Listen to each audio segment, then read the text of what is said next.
We are taking this complex world and we are condensing this complex world. We are bringing together the concrete words the people use, and we are making the concept space out of this. So what we get by combination is what the culture is talking about, not the individual person. So we are bringing together 100 people and finding out what concepts do these 100 people use in their culture concerning cars. So we have only the cultural value system for a special area where the people are acting. In this basic culture, the people have produced patterns of elements. So if I look, for example, this was 2007 in cars. If I look at the pattern over there and put away the concepts and looking only at the elements, then I can, for example, bring together a status symbol and the cars, or let me have a look at taking a train is an interesting example. There you can see 2007, the people said, what is interesting for me is close to driving by train and close to the volume brands, but far away from the premium brands and far away from status. So already in 2007, the people said, hey, I don't like premium cars so much as I did before. And this was 2007. You know, it was far before the premium brands had a breakdown. So what the people said intuitively in 2007, hey, there will be a change in mobility. It's no longer of interest to have a big car. It's no longer a status question to drive a car. It's a question of ecology, it's a question of fuel consumption and in social behavior. It's not so much of interest any longer. For example, if I look at the topic of caring for environment as an example, then I could say 88% of the people said it's of personal interest for me to care for the environment, but car today in Germany is 0% fulfilling this criterion. Status symbol today is already 29%, but status symbol tomorrow will be 64% and caring for environment. And this was 2007. So the people said, the engineers, if you're not able to produce an engine which is good for environment, then this is no longer status for me. And then we can see how this is changing over time. Again, this was 2007, and we put status symbol again in here, and we put driving by train. And now let's have a look what is happening. This was 2007, for example, look at the distance between taking a train and what is of interest for me. And now look at the difference. 2007, 2008, the personal ideal is walking away from car in general. Driving by train is seen more negatively.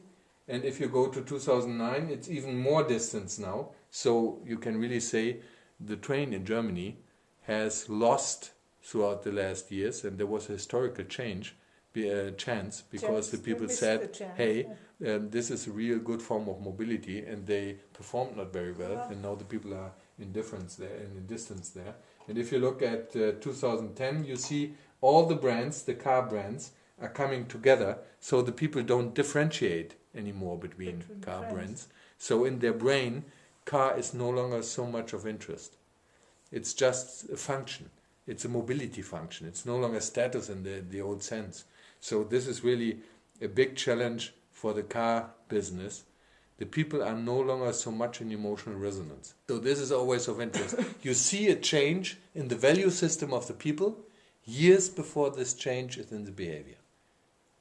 And this is what I said. If you look at the dynamics of the value system, you can not exactly predict what the people will do, but you get a feeling of where the dynamics of the system is walking to. Okay. And in these complex patterns, you can even find ways of migration. How can I change my brand in a way more acceptable? If you take all these different things together, all these categories, you can put everything in there. All these mobility concepts, all these brands and all these concrete products and so on. You see already the change over time, and you can see where the system is walking to. So what you have is, you have a direct visual impact of a highly complex dynamic which is more or less unseeable normally. If you look at this now, you have on this left part here, you have the complex pattern. You have the system as we said. And if I now move this little spot here through this semantic space, you see on the right part what the vector field is all about. Yeah. So if I go, for example, to the brand of Jaguar, you see the pattern of Jaguar in this vector field.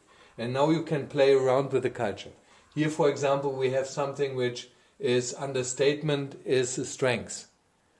And if you look at understatement as a strength, this is not typical for Jaguar. And if you go then and just enhance this one dimension here, you can see what is this one dimension doing with all the other dimensions when I enhance it. And if you see, then the pattern is totally changing. And then you can find out, for example, what are the fears of the people. When I'm enhancing this understatement, the people may have maybe critical of how good the technique is you use afterwards. So there is always something like an inherent association between the different concepts that people are using. And this is what we are calling culture. So if I understand your culture, or if I take these data, I can play around with the inherent associations, even when the people are no longer there. Here I can discuss with the data. I can just take any dimension I want to have, bring it down, look what is happening.